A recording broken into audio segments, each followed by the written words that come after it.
Hello everyone, welcome to my new mini blog. আজকে চলে যাচ্ছি বুনুর শ্বশুর বাড়ি বুনুকে নিতে অষ্টমঙ্গলার জন্য।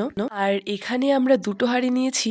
আমি আমার বেয়াইয়ের জন্য নিয়েছি আলুর হাঁড়ি, আর একটা হাঁড়িতে নেওয়া হয়েছে এক হাঁড়ি মিষ্টি। এখানে আমার সাথে চলে যাচ্ছে পিউ, বুনু, ভাই, মামি, আমি, আর আমাদের সাথে ছিল নিমাই মামা।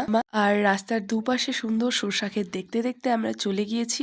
আর গিয়েই দেখছিলাম আমার বেয়াই মশাই ঘুমাচ্ছে, তো গিয়ে প্রথমেই আলুর হাঁড়িটা দিয়ে দিই। এরপর চলে গিয়েছিলাম বুনুর ঘরে, তো আমাদের দেখে ভীষণ খুশি। আর তার আগে দেখায় বুনুর বিয়েতে পাওয়া বেস্ট গিফট, যেটা হচ্ছে এই রাধা গোবিন্দ। আর যেহেতু দিদুন বুনুর সাথেই ছিল, তাই দিদুন কিন্তু অন্নভোগ দিয়েছিল, আর আমরা গিয়ে কিন্তু প্রসাদ নিয়ে নিয়েছি। আর আমরা প্রসাদ পাওয়ার পরে আমি আমার বেয়াই মশাইকে, যেহেতু প্রথমে আলু দিয়ে একটু ঠকিয়েছি, তাই ভালোভাবে একটু মিষ্টি খাওয়াচ্ছিলাম।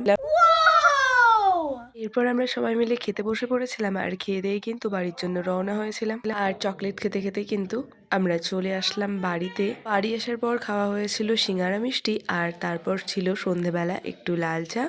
তারপর টিফিনে ছিল পাস্তা, যেটা আমি বানিয়েছিলাম। আজকের ভিডিও এই পর্যন্ত, দেখা হচ্ছে নতুন